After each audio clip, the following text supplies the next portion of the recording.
Dr. Brundtland is a physician, the former Minister of the Environment in Norway, the first female and youngest Prime Minister of Norway, the first woman to head the World Health Organization, and a tireless international activist.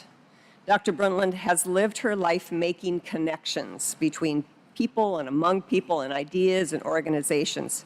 And she's also spent her life making people understand the importance of the connectivity of the planet. For many decades, she's advocated for global health as a human right, for equality for women, for greater environmental awareness, for greater understanding of climate and climate change, for sustainable development, and for global security. And she understands these things are all connected. And it's perhaps because of her own intrinsic understanding of the interdependencies and the interconnectedness of these things that she has been so influential in helping others, including many world leaders, understand that. And as I quote her, she's helped them understand that, quote, all is indeed linked to everything else. She's applied this perspective in countless ways, in countless different roles, and we'll hear a little bit about that today. We're so pleased that Dr. Brundtland is at Stanford this spring. She is the Mimi and Peter E. Haas Distinguished Visitor.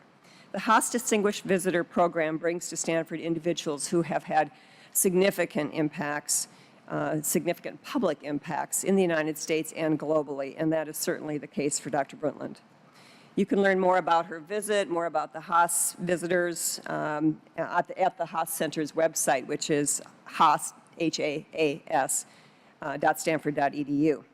So during her visit to Stanford, joining her in her visit to Stanford are her husband of, I think, 53 years or so, Olaf, and their 21-year-old granddaughter, Julia. So from all of us to all of you, thank you for being here and welcome to Stanford.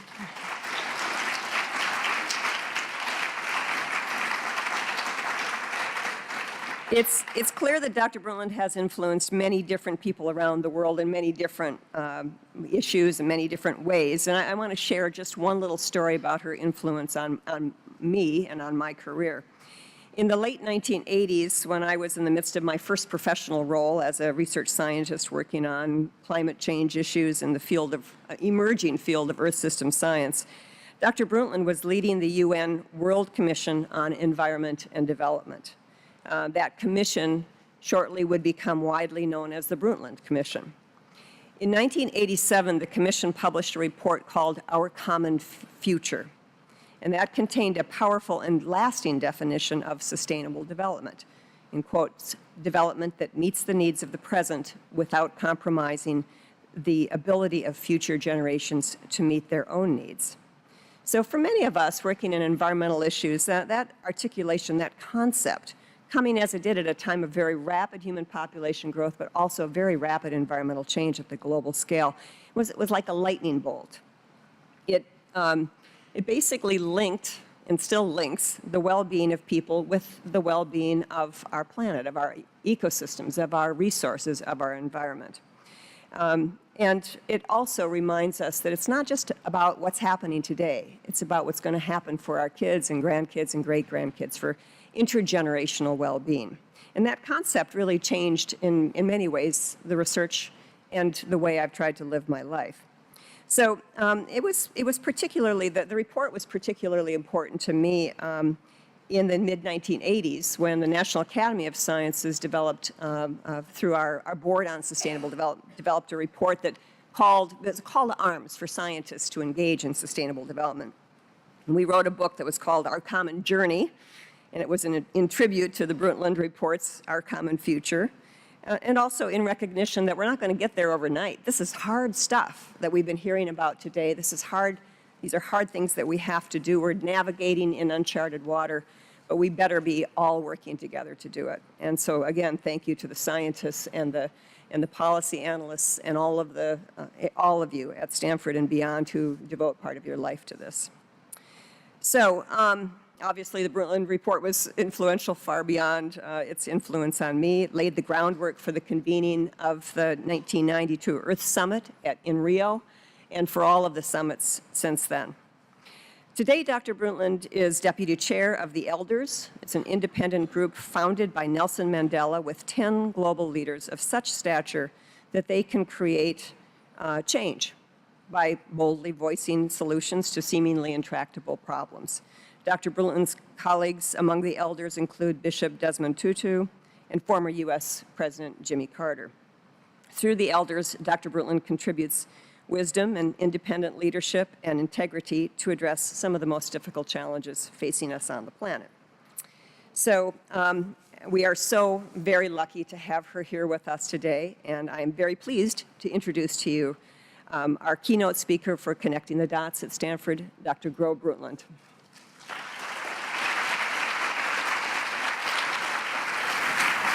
Thank you so much.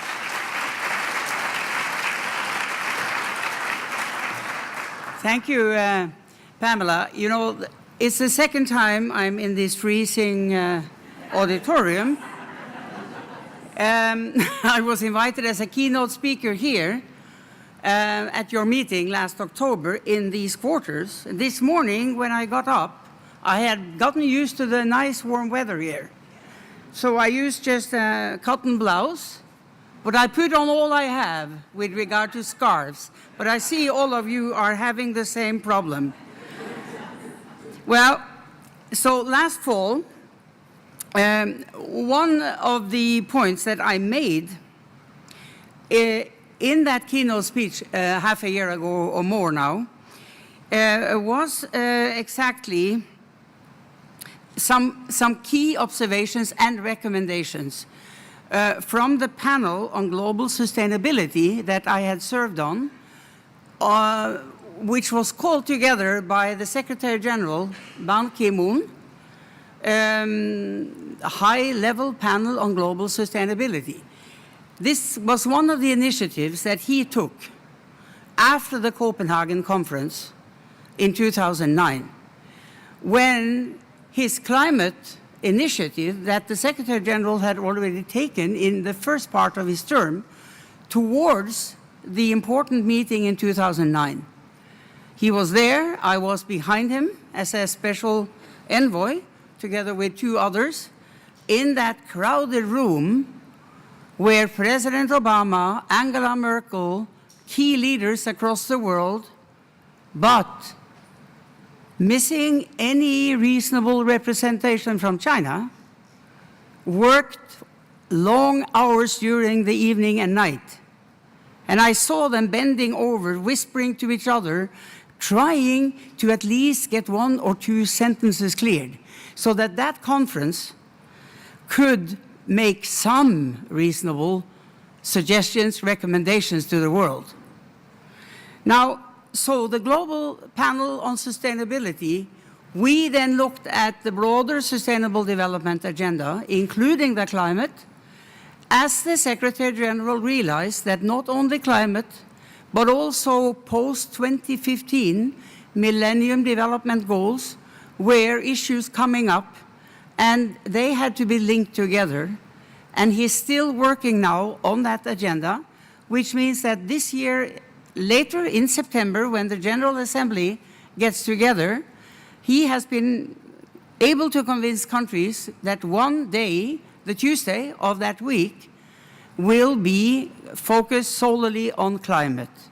Because of the Paris meeting next year, and the importance of government leaders realizing where we are and where we must go, and the fact that they are responsible, not their ministers of environment or ministers of energy or whoever else they are assigning difficult issues to.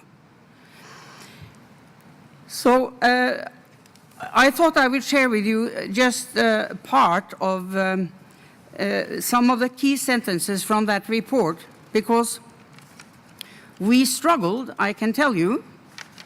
The panel had 23 members, including Susan Rice from the US, and many others, and from all parts of the world, obviously.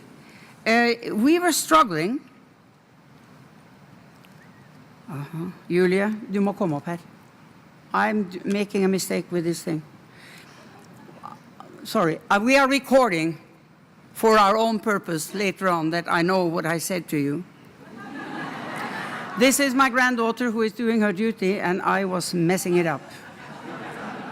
Thank you. Okay. Now, so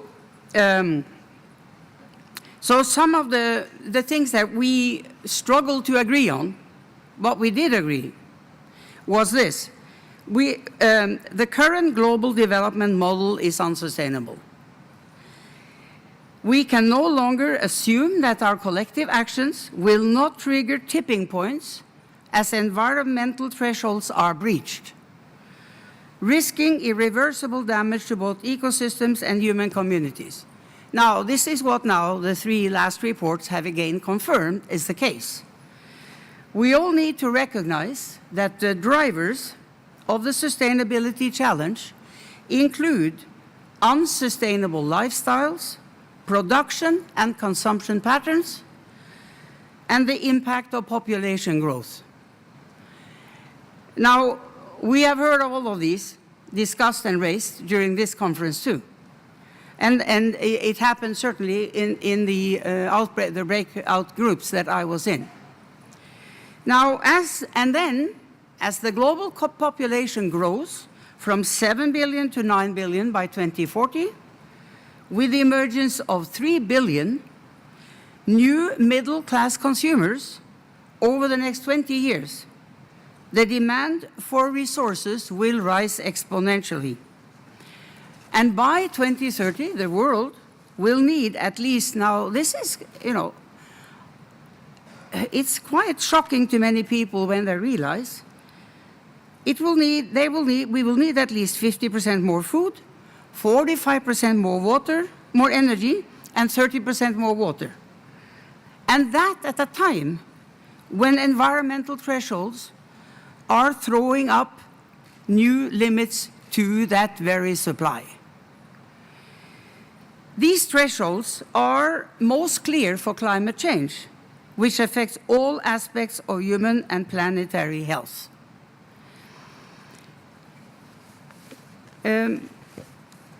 Today, you are gathered, as Pamela said, to address exactly these crucial links. The climate, the energy, the food, and the water nexus, which are some crucial and key ones. And you have asked me to share some reflections on our common future. But as I do that, I would start by adding an important 5th part of at least how I see that nexus being very much influenced for our common future by the role and empowerment of women. Think about how, think about how women are centrally placed in that nexus. They are linked to all 4 parts of them. Cooking and serving, often in small huts or homes where fossil fuels are being burnt, to even cook the meal, and polluting the whole family and the baby in the back, being here on the back while the woman is cooking the meal. And the children are not able to read if they are school children in the first place, because if they are girls, they may not be, because they are carrying water and wood. So the family can survive and the boys can go to school. So and who is producing what the family eats? Usually these women, the mothers, if they have a chance, they grow some vegetables, which is essential for the nutrition of the family. Now, all of this is linked to food, water, and our common future. Now,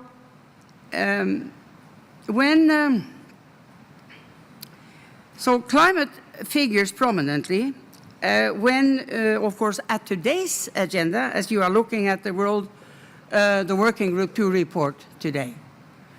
And also, as I have been addressing students here at Stanford over the last 5 or 6 weeks, among them on sustainable development, I was responding to their prepared questions, which is a very good way of meeting with students. I had the questions to Norway before I even left for Stanford. And it means I didn't start speaking to these students half an hour about what was on my mind. I tried to respond to the questions they had asked me before I came. And the next half hour was used to answer their new questions. So as I started responding to the questions, I had to go back to the source of the book, Our Common Future, and my own foreword, because that was what was on my mind in '87 when that report came. The kind of essence of the work we had done and the messages to the world. So I'm going to quote to you a part of what I also quoted to those students. They said, why, the way forward, how do we get there? What's the way forward, how do we get there? And where did it all come from? That was their question. So in my foreword, I said, I was addressing the fundamental links between the concerns about the deteriorating environment and our development process. That was, now nearly 30 years ago. I was referring to the fact that environmental problems were first seen as mainly a problem of the rich nations. This is how it looked in 1972 at the Stockholm Conference, the first conference, global conference on the environment. And that, in fact, while it was becoming already at that time, and certainly 10 years or so later, a survival issue for many developing countries. We were focusing on how it affected our nature and our close environment at that time. And the point of this is that these are inseparable. The environment is where, and this is a quote from my foreword, it's interesting to go back so many years. The environment is where we all live, and development is what we all do in attempting to improve our lot within that abode.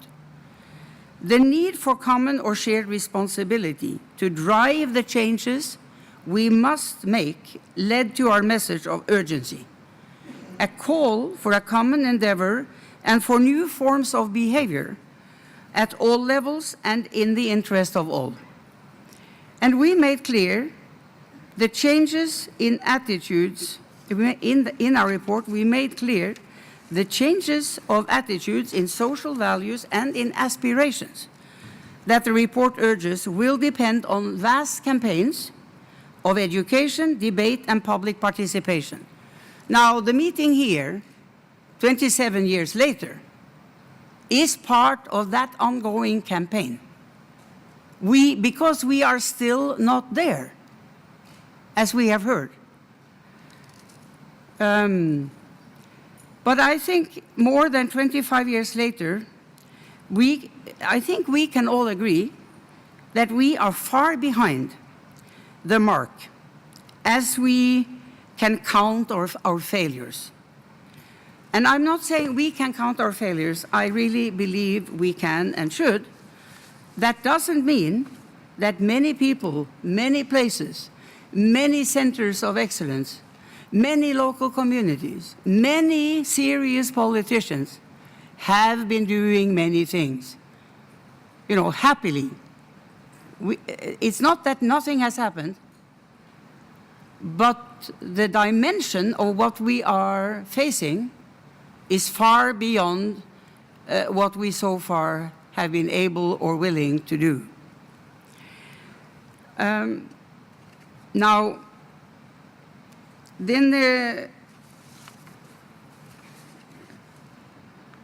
then, yes, I have to, you see, I'm trying to gather my different, yes, so now, so what are some of the things that panel only a year or so ago, 1.5 years ago, concluded? So we now need to take seriously the challenge to measure and to price what matters. In this conference, at least in the breakout groups, and even here now in the panel, the discussion about price, carbon price, some of the major measures that need to be taken are obviously what needs to be done. Because the marketplace must reflect the full ecological and human costs of economic decisions and establish price signals that make transparent the consequences of inaction and of action, both. Because they all have consequences, whatever decisions we take. And of course, pollution can no longer be free. We know that. But it's so frustrating that although we know so many parts of humanity, parts of the world are not responding to this fact. Subsidies should be made transparent and phased out for fossil fuels by 2020. It's possible, it can be done. Some countries have in fact gone through that kind of policy. And for that reason, they have really been able to make an impact. But as you're discussing in that panel, you know, if you put a price on something that is negative, and that's another new tax and people don't like tax, no, then it has to be done by reducing something else at the same time. Because not all the taxes you are taking everywhere in different countries do have an impact that where you could not take away a part of the tax scheme and people would understand immediately that they were not being burdened with an additional tax. We must find a system where this can be done while reducing other taxes or finding ways to give back, as was discussed here earlier. This is also the position that we as elders now are trying to promote. We have one elder called Ernesto Zedillo. He is the newest among us. He has for many years now, the former president of Mexico, been advocating strongly that countries, because this is also a picture of where you share between parts of the world in all what needs to be done for adaptation and for implementation of mitigation in poor countries. So it's a big puzzle, as we all know. But his point has been carbon tax is the right thing. It brings us forward, but the revenues from that carbon tax, that needs to be staying in the country that has the courage to make that carbon tax in the first place. Because otherwise no country will do it, you know, until we all agree on a universal carbon tax system, which is where we must be going. Now, so I said we have not been succeeding. In fact, we have a number of failures to look back to, and not least the Copenhagen meeting 2009, although some of the leaders there managed to save the 2 °C goal of not going beyond that. It was an important thing that happened. And I saw it, and I was imagining that night, if even that hadn't succeeded, we would have nothing but a breakdown from all those years of preparation before Copenhagen.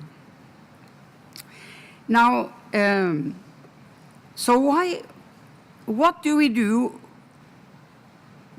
while we are still losing time, waiting for more serious commitments across the globe? For the global deal that someday will come. I am in no doubt. There will be a legally binding universal agreement on these key issues. The only question is, how many more years are we going to lose before we get there? And while we are dragging our feet in different places around the world, what do we try to do? Well, I could observe after the downfall in Copenhagen, in political circles, it took some time to regather some steam and to reassess how to pursue new momentum. And maybe now in a somewhat different way than what years and years had been pushing for in the routine work of the negotiating process also after Kyoto. Now, Christiane Figueres from Costa Rica, she was the one who took over after the German leader of the UNFCCC. And she's kind of started helping reconfigure the process. But I think she has all the time kept with the main goal of a legally binding framework and a global deal, as I mentioned. Last fall, she briefed the elders in South Africa at our meeting there. And she was speaking about the September schedule that I mentioned to you that the Secretary General has called. And now he has succeeded in getting part of the General Assembly week to deal with this issue, where leaders will be asked to tell the world in the UN General Assembly what their country is doing to deal with these crucial issues: energy, emissions, adaptation, everything of policies in this regard, explaining to each other what they are already doing and committing themselves or telling the world where their plans go, what they will be doing in the next few years. Now, it is very interesting how far that can help us, because when Christiane Figueres tries to sum up what it seems that all these countries are already willing to be saying, she certainly last October, she only got up to about 40% of what is needed, and which has been reconfirmed now by what Chris Field and the others have been doing in the working groups. However, she also said, which I think is something that we all as politicians are aware of, when you get a critical mass and some countries really make a big step forward, it does inspire others. So even if the calculus ahead of that meeting looks to be 40–45% of what we need, it could happen that it jumps up to 65%. I don't want to say I'm kind of suggesting that this will happen. I think there is hope that it could happen. But more than anything, because everyone, or so many, not all, many have been dealing with a blame game. All those years since I started to be special envoy for the Secretary General, what I heard everywhere, it was, they don't do enough, or they do nothing, we are not going to do something. It's really, you know, a complete puzzle of blame game. But in the middle of that, there are two major countries that pollute the most. They are US and China. And there are 10 countries who do 70% of all. Two of them, US and China, do 55% of that. That means, about 40% of all belong to the two countries. But because so many others, the two of them are blaming each other. They have been doing this as long as I've heard them. I mean, since 7 onwards. Both blaming the other. And in US Congress, we are not doing anything until China also is part of this coming deal. Why should we, etc. And the same thing in China. Now, there is some hope, I think. There are discussions going on, somehow, somewhere, between the US and China on these issues. And it is clear that if the two big ones came with a few agreed points to that meeting in September, and maybe it was gradually known in the weeks before that this was happening, so many of the people who are lining up behind them saying, I'm waiting for the US, or I'm waiting for China, why should I? You know, then we can have a great momentum at that meeting. And China and US, for their own domestic reasons, need to do it anyway. So why not have a wonderful influence on so many other countries in the world who are pointing to the big ones and hiding behind them?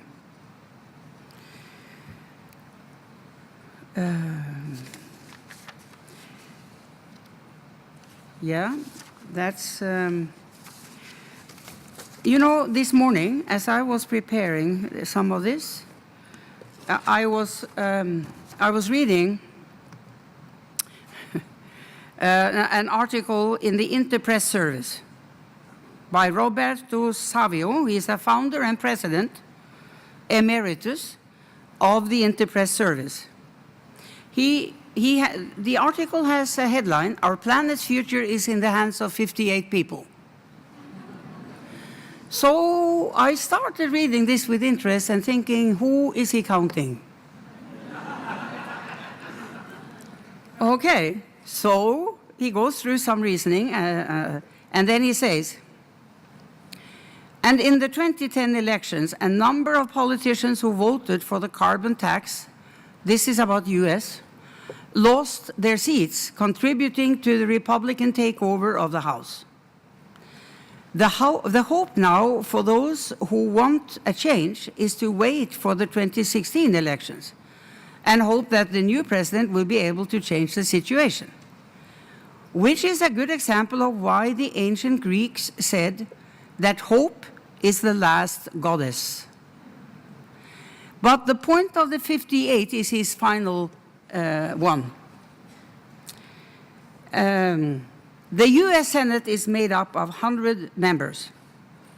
And this means that you need 51 votes to kill any bill for a fossil fuel tax. In China, the situation is different, but decisions are not taken even there by the president alone, but by the Standing Committee of the Central Committee, which holds the real power in Communist China. So he's adding the 51 that need to be giving the right votes in the US Senate, and the 7 in China who need to be doing the same thing, 58.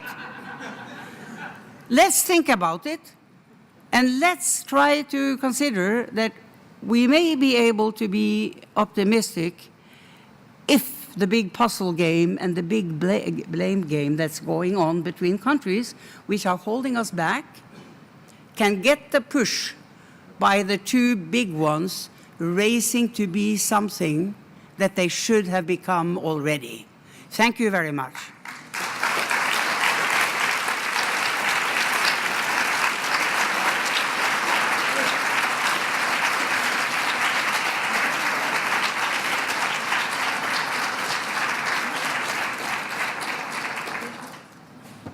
No, I was not saying no to questions. Thank you.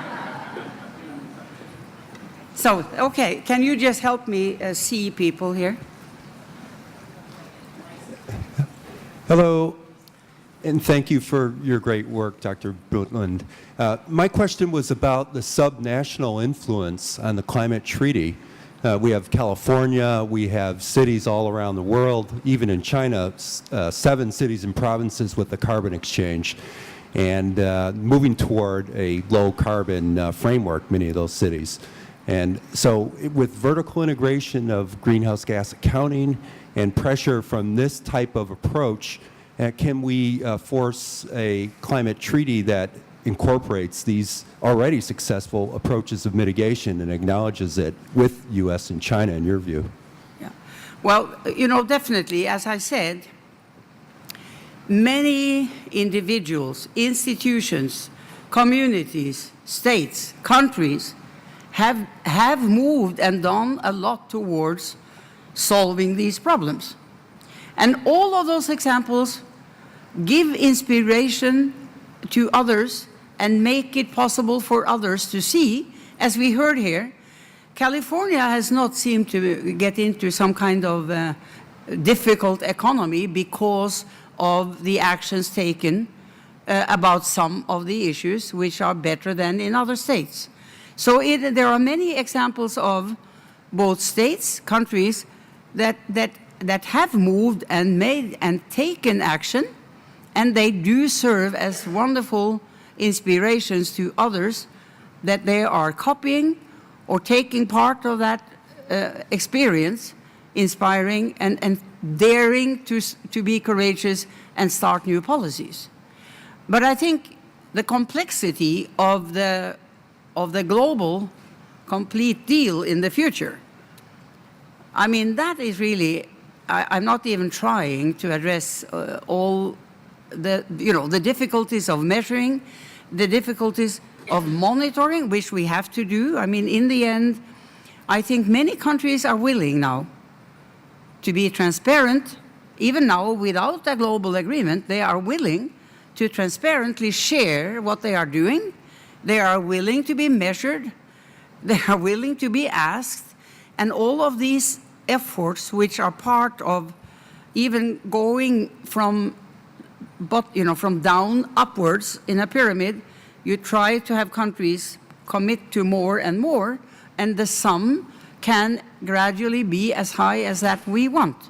And California or others that are moving will be part of what then the U.S. can report as a total.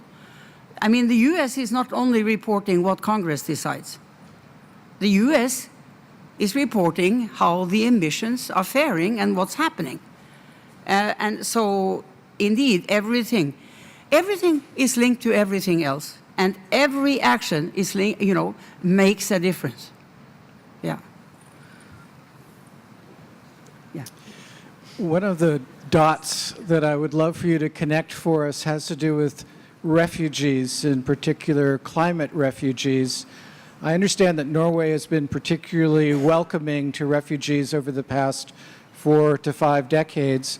And I wonder if you could comment on how you imagine wealthy countries in Europe or North America will react to the need to take in climate refugees in the future.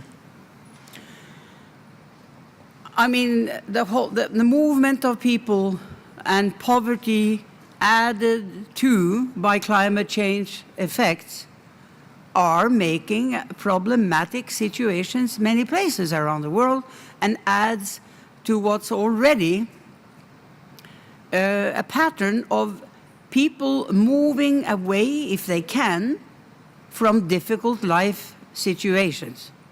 And this is going to get worse if climate continues to deteriorate, which is a very important argument, also in addition to all the others, that we must act, and act quickly.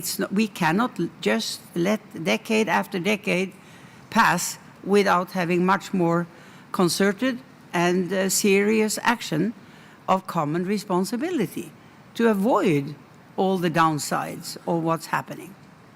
So Norway is active in many of these areas, and but in this context also,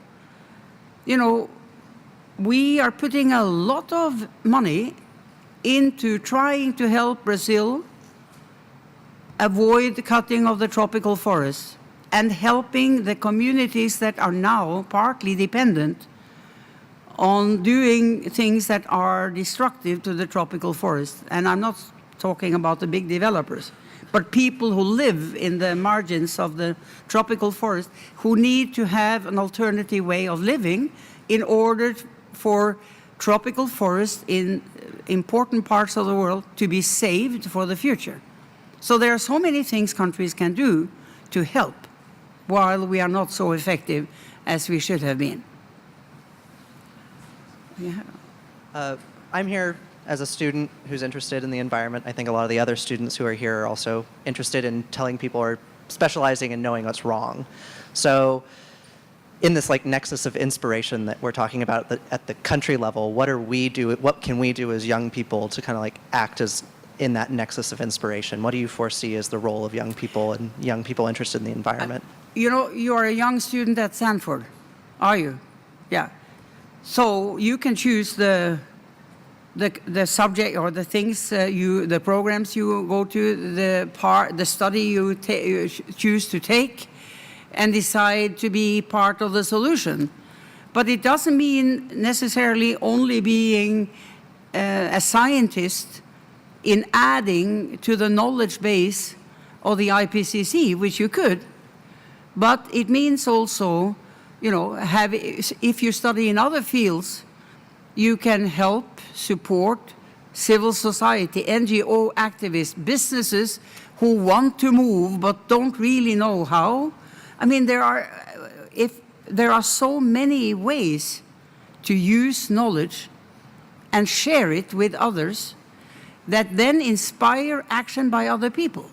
And it could be in some local community in California, or some activist group that is looking at a certain aspect of the whole puzzle, or it can be, like I spoke with another student the other day, who is going to be working for the finance committee at Capitol Hill in the summer. And I said, you have a chance to have people listening to you in those environments, you know, depending on where you are and what opportunities you then get. You can always influence other people. You can always listen to what they can teach you and to their concerns. And it's not important exactly what you do. It is what you do where you are, you know, how you take those chances. I had a special life where I was asked to do important things without seeking them. And I thought, can I do it? Maybe. I certainly will try. And then I did my best. But I mean, if I hadn't been asked to be environment minister and then basically became prime minister on that basis gradually, and if I hadn't been asked to lead the World Commission on Environment and Development, I would probably have done some other things which would, you know, pursuing my values and pursuing my interest in making the world a better place. And I'm now an elder, together with Kofi Annan, Mary Robinson, Cardoso from Brazil, and I mentioned Cedillo, former president in Mexico. And Carter was mentioned by Pam here. So we are a group that tried to follow the mandate that Mandela gave us. But of course, when that happened, I was already in my late 60s. So you are probably 23 or 24. At that age, I was on my way back from Harvard School of Public Health, starting to do public service in my country. But today, it's also clear that the importance of private sector, the business community, how they are dealing with these issues, is so crucial too, that while I took for granted in my country, I want to do public service. And that means working in the public health field, you know, improving programs, improving people's lives. Now, maybe 50 years later, maybe I would have thought I should try to improve business practices. So it's a different world. And this is US, not Norway, too, also. I saw Sally asking Sally Benson. Sure. Yeah. Anyway, thank you very much. And I really apologize that it's still so cold in here. I have asked that they try to fix this, but they are.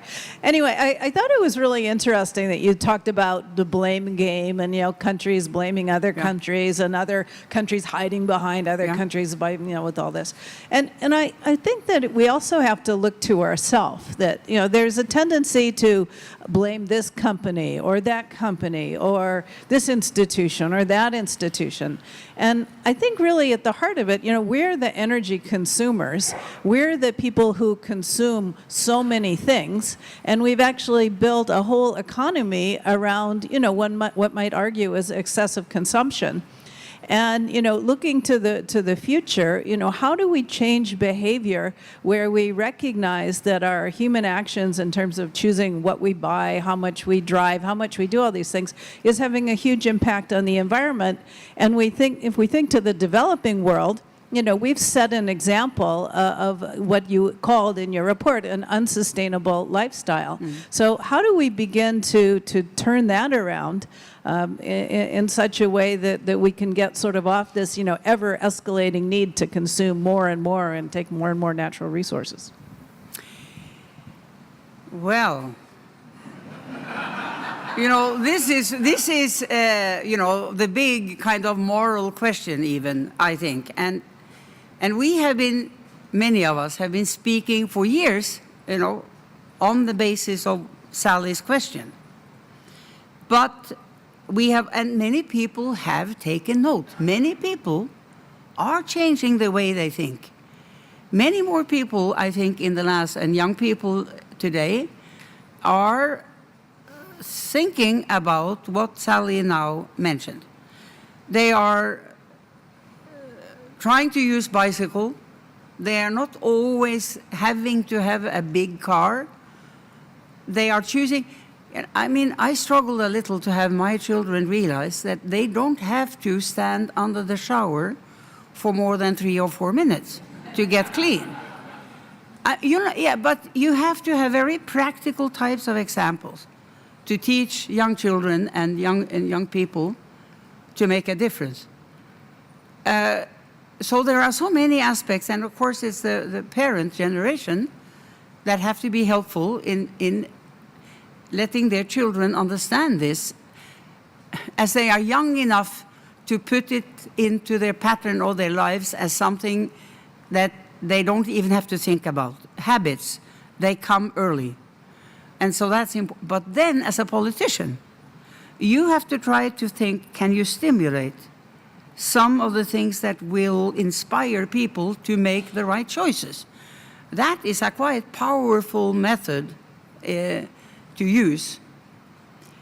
And then to have high price on gasoline, which is what we did in Norway, it helps. People have smaller cars than here. And people take more train than they would have done otherwise. They bicycle more. People have continued walking more than you do here. And there's a cultural aspect to it, but it's also that if you make it possible to walk or bicycle safely because you have roads for that purpose or parts of it helps a lot. And parents dare to let their children bike to school or walk to school instead of driving them. There are all of these aspects which are important. And they are obviously part of the solution, but because why would you also vote for politicians who want to do something at the federal or state or community level here, unless you yourself are convinced that these are the right things to do? And we will all benefit from changing some of the cultures that have led us to where we are today and where we have been in the last 30 years since we realized what's happening with global warming. Because, those generations before us, they didn't know. So, but we can blame ourselves, the ones who are today in their 70s or further down, that we have been too slow in making the changes that we have a moral duty on behalf of future generations to do. But we cannot blame our grandfathers and great-grandfathers who had no clue about the sum of what all of us are doing is creating for a systematic and long-term problem for planet Earth and therefore also for humanity. There's somebody there?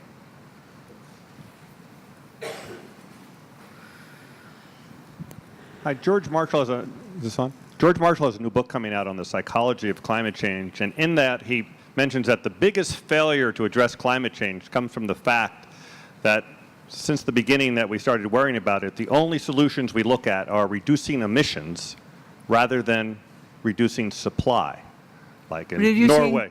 Reducing emissions, tailpipe emissions, more fuel-efficient cars, change your light bulbs, whatever, rather than reducing supply. There's only 10 companies that control 2/3 of all the oil on the planet. You could fit them around a table and have a discussion, but instead we're trying to convince 5 billion people to use less of it. Can you comment on that, especially considering that Norway is a very big energy producer? I really think when you look at where the world is at today after more than 200 years or so of industrial revolution and using fossil fuels over so long time and using oil to make everything under the sun. I mean, we are living in fossil fuels, we are wearing them, it's all over the place. So I think as we move to renewable energy, energy efficiency, solar, wind, and and maybe nuclear energy. I'm saying maybe because I think I don't think I will be an advocate that is the future solution. However, I think the fact is we need to continue having nuclear energy, which is part like 20 or 25% of what the world is using today, but have to continue moving to make it safer. It isn't fully safe. However, with the climate challenge and the global warming, we can't say, go away with all nuclear energy.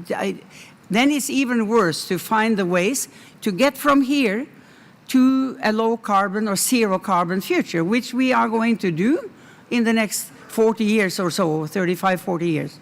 But meanwhile, I think we have to try to reduce the amount of coal that is being used for electricity creation gradually, and we must use gas as some decades of bridging to the new future. We cannot do this overnight. So stopping oil companies from producing oil is not going to solve it short term now. We have to get the price signals, we have to put policies in place that reduce the trends that those companies are calculating on, because it's only going to be intermediate. We are going to a carbon-free or a low-carbon, zero-carbon future, because we have already put so much up there that we can't continue. But frankly, I understand how the students are saying, divest from fossil fuels. But when in Norway now, they are starting, the Norwegian parliament and government are starting to look into the details of how a policy of divesting from in our Norwegian petroleum fund, the pension fund, how that can happen. And it is obviously very complicated when you start looking at what kinds of firms are in fact partly involved in having one or other kind of fossil fuel as part of their what they are working with or producing. It's absolutely evasive, because we have had this world for so long, which has been using fossil fuels in plastics, all over the place. It's not like a simple thing. But I'm saying carbon pricing, absolutely. And I know that Norway will be, we have had a CO2 tax on the Norwegian continental shelf since 1990, 1991. And when I proposed it, there was a terrible outcry. not only in Norway, but across the world, every oil exporting country insisted to see me in Rio in '92. How could I undermine the future of oil? I said, we have to. We all have to do this. They were asking to be compensated for the fall in the value of their national resource because of the global warming issue. I mean, they were turning the thing completely upside down. And as late as in 2007, where we celebrated the World Commission report after 20 years in the General Assembly, I still had people from the Gulf countries convinced that it was not only that carbon price, tax was terrible and out of the question, but they were demanding from the rest of the world to compensate what they had lost, because the values of their oil had been undermined. Well, that's the world we are in. Yeah. Okay. You have to decide the timing. Okay, thank you.